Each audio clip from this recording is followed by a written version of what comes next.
All right, come on in, everybody. Welcome back to the Holler. I am Justin. TNHoller.com is where you can find us, at the TN Holler on Twitter, Facebook, all that good stuff. We also have Hollers hollering all across the states. Thanks to your support, your small dollar monthly donations really go a long way. We appreciate it. A few sponsors, just a shout out to AJ Martin in Nashville. If you need some jewelry, guys, while you're here, AJ Martin is where you should swing by.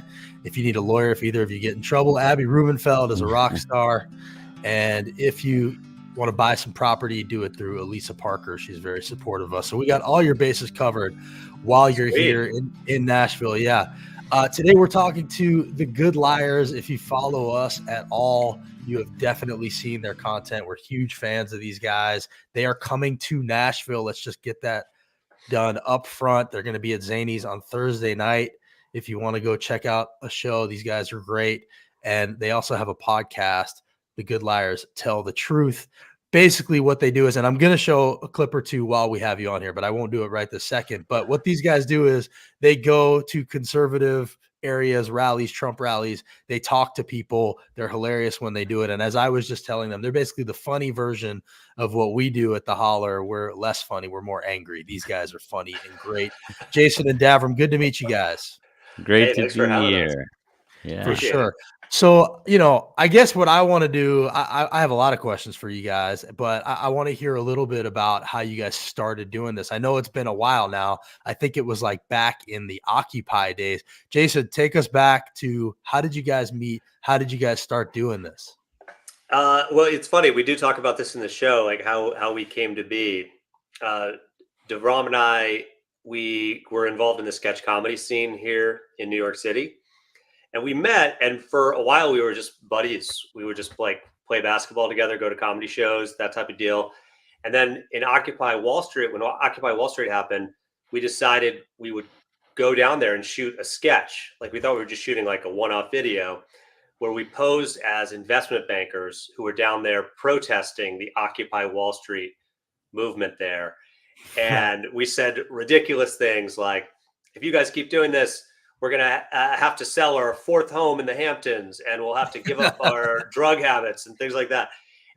And we thought we were just like making a funny video, like a one-off video, but people thought it was real. And real investment bankers came and joined us as we basically made fun of them to their faces. We were like playing these ridiculous characters, but people thought it was real.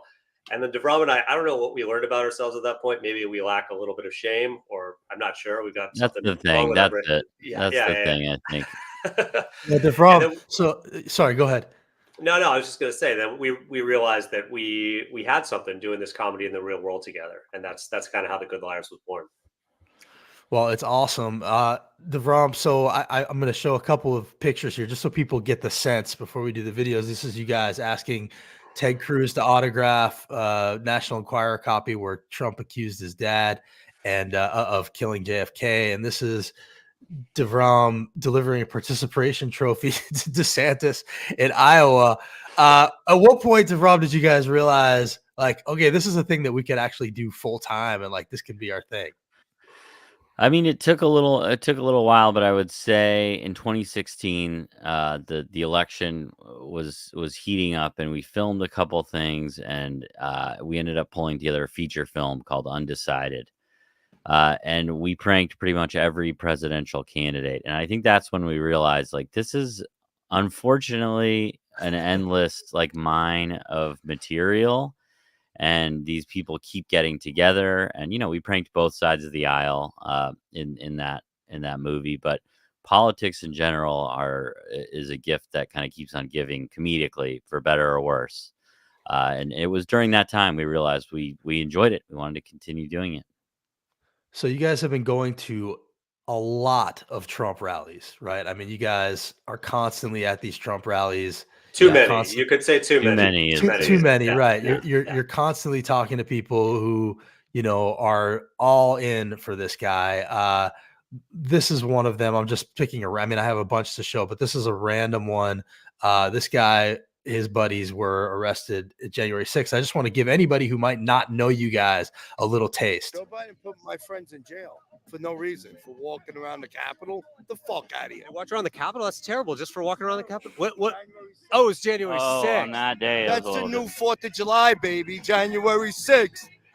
Free the POWs. Proud Boys, baby. Wait, POWs? POWs are prisoners of what? Of war. Prisoner of, not war. But You're saying January 6th, they're prisoners of war because that was an act of war? no, it was an act of war. Sorry. Right.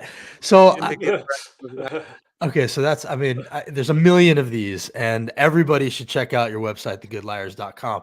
But I guess my question for you, Jason, is like, have you ever been in a situation there where these guys stump you, or, it seems like you guys are just playing with your food at these things. Like, have you ever been in a moment where these guys actually say something that makes you think that, you don't have them? I mean, you seem to just have them every single time. Has there ever been any pushback? Well, we go out there with a mentality like we see like some narratives that are out there, like pushed by like right-wing media and things like that. And some things just don't make sense to us. And it's not just like being like more on the liberal side of things. It's literally like some of the arguments just don't make sense. So we kind of want to put them to the test and see if people can critically think about things. That's like the goal of going out and doing these things. So to answer your question, like there's been times like where, things have gotten a little hairy, I guess. Like we talked about this in the live show too. We were at January 6th and we weren't necessarily like swayed by people's words that day, more like being literally terrified for our life at that point. So there's been moments. You were there that day? Oh, we were in DC for January 6th. Yeah. The 5th and the 6th. Yeah. Okay. Which was not a fun experience to be there. It really, really got, I mean, obviously you've seen the videos of things, but we talk about it in the live show too, about like our experience. And like, we had a very, very close call with our own personal safety, like during the actual riot at the Capitol. So those things are not the fun part of the job, even though it's an experience. It was definitely like not a fun part of the job for sure. Well, I have some personal experience with what you're talking about a little bit, which I don't want to get into too much here, but Devram, I guess I do kind of want to get a little serious with you guys and find out, because, to me, you guys have been doing the work. You're at these rallies and you're talking to people. Like, how concerned are you two for where we are as a country and where we're headed? I mean, a lot of people don't spend as much time talking to people the way you do. Where is your level of alarm for this country right now? It's pretty high. I hate to say that because I want what we do to be fun, and I want to not be a person who's worried all the time. But it's just like we're headed into this election year. These rallies are huge. It's something that we've seen people, kind of make fun of Trump and say, oh, this rally was half full. It's really not the case, or rarely, if ever, the case that a rally is like underattended. They're huge. And something like, these 34 felonies that he's been convicted of, while it might feel like it's like a moment to celebrate, like, this person was held accountable. We've watched this person not be held accountable so many times. It's just like a reminder of how deep people are digging in now, because I don't think it changed anyone's mind. I don't think people saw that. Or if it was a sliver of 1% that it swayed for him, the same went against him. And I just feel like we're very much in the same place, and we're going to have like a long way to dig out of this. So I wish I were more optimistic. I wish it were a more fun answer, but like, why would it get better anytime soon? No, I think it's important for people to hear the truth about that. Jason, is that how you feel too? And I guess as part of that, I wonder, has anybody's mind ever changed when you've been doing these things? Yeah, I mean, just to echo what Devram said, to answer your first part of the question, we go to these rallies, and like here in New York, Donald Trump made the point that like, oh, there's thousands of people that want to get here. And we pointed out, like, going down to the courthouse, that's just not true. There was like 5 Trump supporters there, maybe 2 on some days, and they're just not there supporting him. But if you get outside of these large urban areas, the crowds are massive. I mean, it's just that we get there early because like there's a long line of cars to get there to get inside of there, and like the traffic is very real, and there's tens of thousands of people seeing it. So it has not died down, his support.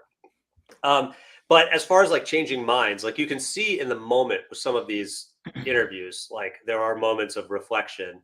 But DeRome's made this point a couple of times, like when people leave like an uncomfortable situation where they have to like think about things, and this is true of liberals too. Once you get back to like your echo chamber, it's like there's a sense of like belonging and kind of comfort in that because it's part of your identity. So do I think people's minds have been changed in the long run? I don't know, but I know that we've definitely had moments of self-reflection with some of the people that we've talked to. Well, that's good to hear that that's at least still possible in some ways. I just want to say again, you guys are doing a show in Nashville Thursday evening for the people that are just joining us. The Good Liars are at Zany's. Really funny dudes, and you should be following them at The Good Liars on Twitter. And then they each have their own handles, which I won't get into. Also, goodliars.com is where you can find them. So, you know, just to talk a little bit more about where things are and where we're going here, you know, when you do these Trump rallies, when you are at these Trump rallies, it seems like, you know, the takeaway is like, these aren't the sharpest tools in the shed a lot of the time. And I don't want to make gross generalizations, but are you surprised by how little some of these people seem to understand their own positions? I mean, it's, you know, we know a lot of people here. Obviously, I'm in, you know, very red area, and they're not all like that. But how hard do you have to dig, Davram, to find people that make these ridiculous mistakes? Oh, I don't know that we have to dig that far, but I think the answer is in where we are. You know, we're at a Trump rally. It's a self-selecting group of people. It's like a football game for politics. It's like a tailgate. So people are there. They're jazzed up. They're excited. They've been talking to their friends and getting amped up. And you know, I'm sure there are some conservatives out there who plan to vote for Trump who have some more well thought out ideas, but we're in line at these Trump rallies, and it's just the exact type of self-selecting group that is like really wants to talk, hasn't quite thought it through, and is just like excited to get their opinion out there. So I don't want to say they're not the sharpest tools in the shed, but they're a little over enthused and undereducated on the topics, I guess. Jason, do you have anything to add to that before I play you another one of your videos? No, just that, yeah, that like DeVrom said, you go to a Trump rally, you just have to think about this when you're watching these videos. It's like you got to think about the person who is so invested in politics, or a person like Trump, that they'll get in a car and drive to a Trump rally. You know what I mean? Like that isn't the largest percentage of the population, but it is a large, like a lot of people love Donald Trump. But so it is like a little bit smaller of a sample size than you would have like just going and interviewing somebody who identifies as a Republican on the street who loves Donald Trump because he's cutting taxes, or like whatever selfish reason you have to be a Republican, you're super religious, something like that. I don't want to say it's all selfish reasons, but like that they're not in there just for the cult of personality, like the people that would go to the rallies and deck themselves out in all the MAGA gear and stuff like that. I shy away from the cult word, but it's hard not to use it when you see some of the things that are going on at these places. DeVrom, this is the video that even Jimmy Kimmel saw and appreciated. I just want to show this to you and ask you if you have any insight you can give us into this day and how this all went down. This was you giving DeSantis a participation trophy in Iowa. Nothing's going to stop us. Real quick, before we get started, thank you, everyone. Governor DeSantis, I want to present to you this participation trophy. Now, probably not going to win the election, right? But we're proud of you for trying. There you go. I mean, he's special, he's unique, and he's our little snowflake. It's so good. It's so good. Obviously, I love it. She's like, nothing's gonna stop us. right before he says it. Stops. Oh, it's so good. How did that day go, DeVrom? Like, it seems like he took it okay. Bitter cold day in Iowa at the Iowa caucus. Tiny little town, Riverside. Was that what it was? Atlantic. Atlantic. So tiny little town, and we just kind of went to this event. We brought this little trophy. We didn't know if you never know how much access you're going to get, or if we're going to get recognized, or you have no idea how it's going to go. But just kind of had this little plan and walked up there and did it. And we thought it was the perfect little gift for Ron DeSantis, who's such an anti participation trophy guy, to trying to kind of pose as an alpha male type figure, and was just like really struggling against Donald Trump, as many people have tried to kind of match his energy in some way and not been able to do it. So knowing very quickly with all the security around that it was just going to be a few moments, just kind of went up there and tried to get the lines in, and he almost took the trophy. Yeah, that was his impulse, was to grab it, and then he was like, "No, stop, Ron, stop." That's so good. What's your process there? Is it the two of you going, okay, what can we do? We've got DeSantis. How about a participation trophy? Like, and who decides which of you is going to do it? Like, how does that work between the two of you? Is everything collaborative there? Well, DeVrom, I got to give him his flowers here. DeVrom, it was like the night before we left, and he was like, "This is a really funny idea. I'm going to see if I can make this trophy right now." And he went to a trophy shop like 10 minutes before it closed, that like just happened to be by his apartment. They were like, sorry, but it's going to take like 10 or 15 minutes. And I was like, oh, that's fine. Amazing. Yeah, so that was, and then DeVrom just like, you see the window and you got to take it. And also there was like, it was so funny. This event it was in such a small room. I think they were like supposed to be in a bigger room, and then they went to like in the restaurant, and then they moved to this it was such an odd room, right, DeVrom? Yeah, it didn't seem like it was like. It felt like it was so cold. It was such a bad atmosphere to travel in that maybe they had a much smaller crowd than they thought they would have. So it was like this tiny little, almost like break room or something in this larger like hotel, not even like a conference room. So it was like, just 10 supporters, 20 journalists, and Jason and I. In Ron DeSantis' defense, though, it was the wind chill that night was negative 50 degrees. Right. I've never experienced anything like that in my life. It was like the coldest I've ever felt. Yeah. Well, humor is a really powerful tool with this stuff. Obviously, even Kimmel saw that one. A lot of people really responded to that one. I think humor is really important in this moment, because it's a way that you can get people to see things that otherwise wouldn't. Humor really travels. Obviously, The Daily Show does this really well. Klepper does this really well. Also, I gotta wonder, like, have they ever reached out to you guys? And have either of you ever auditioned for it? I mean, it seems like such a fit. Years ago. I mean, it's interesting now because, like, I'm not going to say we turn anything down or anything like that, especially before we see the offer. But but like we've now been able to establish like a brand of our own, which is like, unique in its own way. I'm not saying like we've reinvented the wheel with any of the stuff, but we're doing the pranks and we're doing the interviews, and it's kind of like a total package of things that we will allow ourselves to like not get boxed in any of this stuff in the political arena. So we have established like our own like brand, so to speak. But we did audition years ago, I think both of us independently. And it's very funny because Jordan Klepper's the same manager represents us. And I'm like, well, you guys have a type, I guess. I don't know. Right. Tall dude talks to Trump supporters. I don't know. I love it. Well, you're all really, really good at it. This was another one of my favorites. This was you showing the playbill, the Beetlejuice playbill, to Lauren Boebert, who unfortunately has now blocked you on Twitter. I'm sorry about that, you guys. Cancel culture. It's like, I'm so sick of this. The woke mob, like Lauren Boebert and Rudy Giuliani, all these people canceling us on Twitter. It's ridiculous.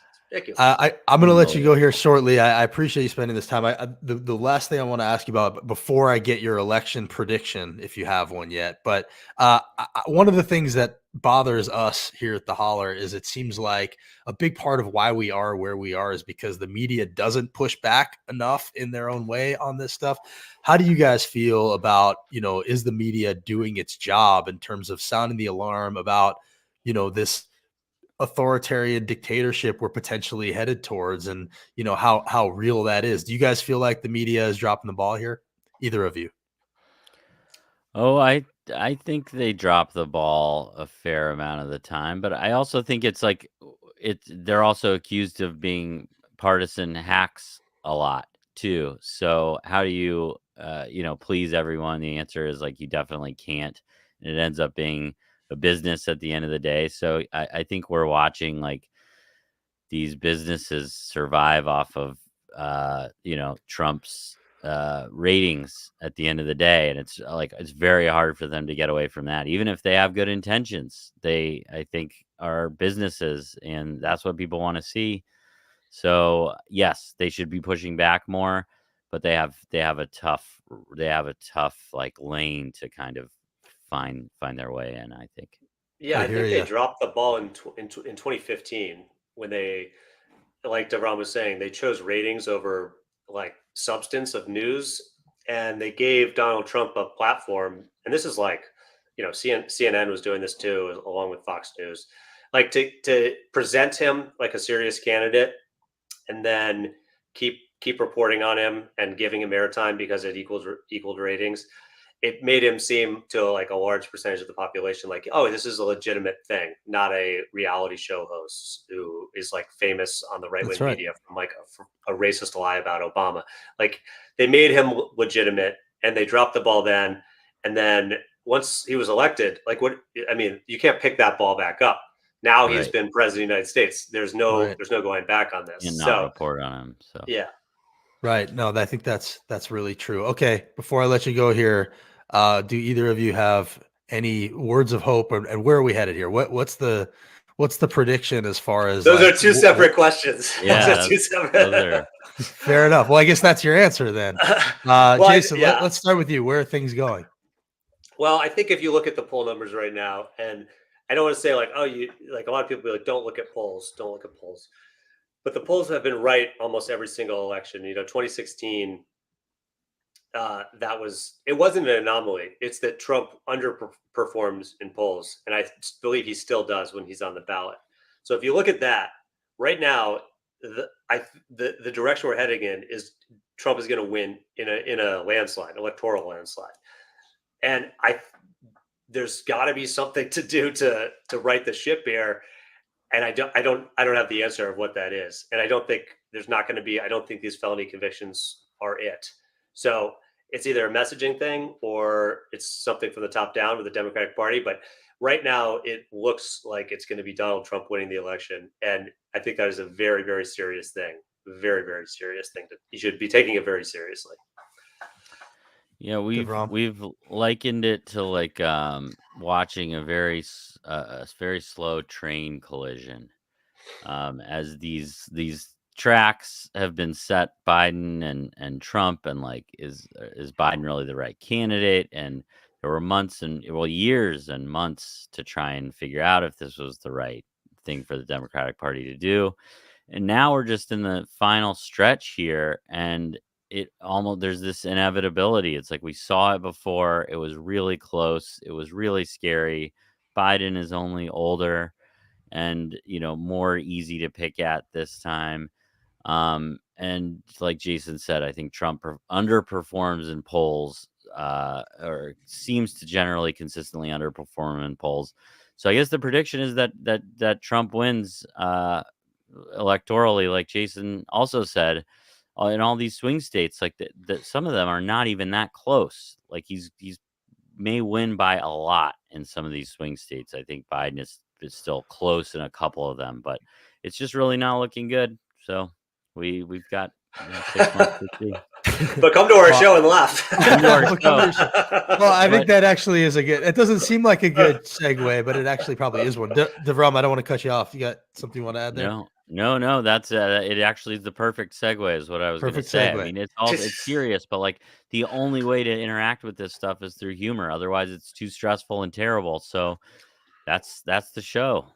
I agree with you, and I will also add that as soon as this Gaza stuff ends, the better off he's going to be. So, I don't know when or how that's going to happen, but it certainly seems to be dragging him down. Thursday At Zanies. Go check out these two guys, Jason and DeVrom. Super funny dudes. They also have a podcast, Tell the Truth, and they're at The Good Liars on Twitter, and they're each individually on there also. Thanks so much for coming on here, guys. I'm going to do my best to get down there on Thursday.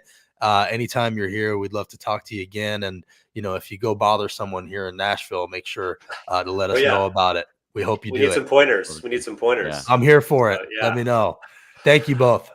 Thank you. Appreciate it. Take care, guys. Bye-bye. Bye. So that is The Good Liars. Again, I can't stress enough. They're awesome. Really, really funny. They go to the Trump rallies. They have the conversations that you want to have with the people that are there. And they are batting a very high percentage. I'm going to show you a couple more clips. I didn't want to make them sit through it. I have a bunch of ones here. I don't even know which ones these are. They're kind of random. Let me just pull them up.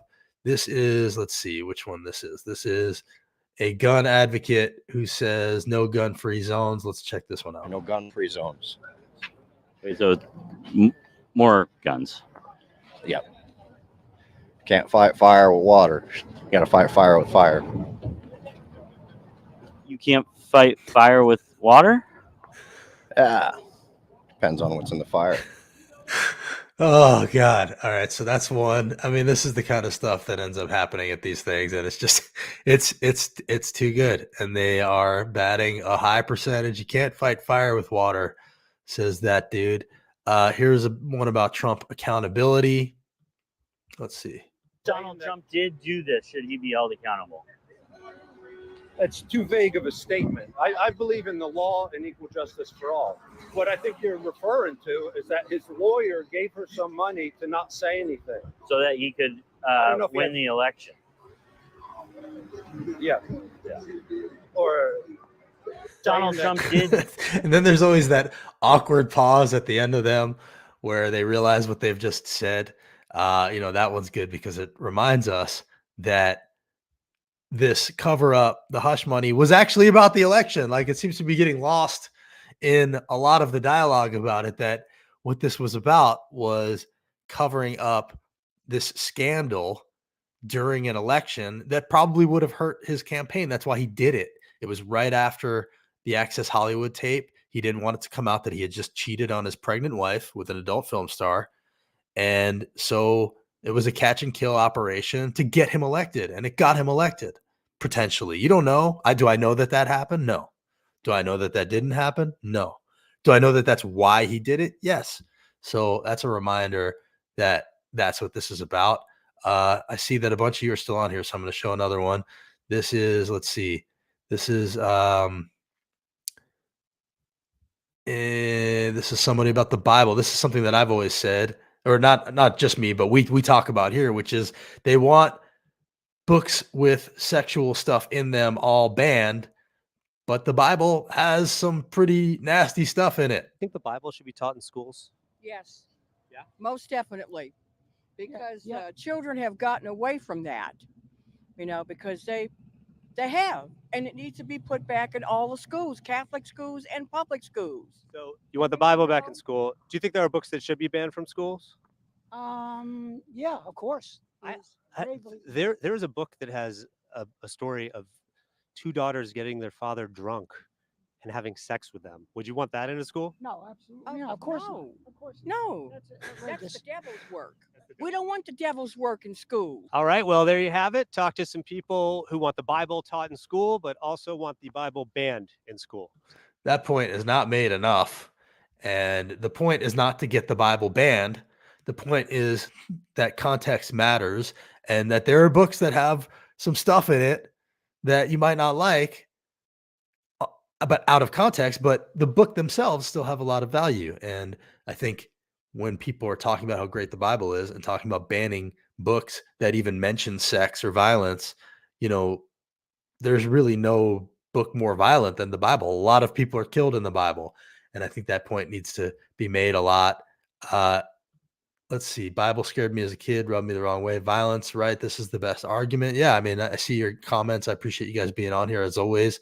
And that's what I love about the Good Liars is they go and they make these points to the people at Trump rallies. Here they were. This was them after Trump came out with his latest grift where he was selling Bibles They went to bring them some Trump Bibles out of Get Trump. your Bibles. Get your Trump Bibles here. The good book is now a great book. It's like the Bible, but better. Bible's out of date. Would you guys like to get grifted? I'm selling Bibles. They're cautionary parables. There's so much to be learned from Donald Trump's life. This is a passage from the Trump Bible. And Donald Trump said unto his servants, I shall change the path of the hurricane with thy Sharpie. Among the listeners was a humble tradesman named Billy Bush. And Donald Trump said unto Billy Bush, when you're a star, they let you do it.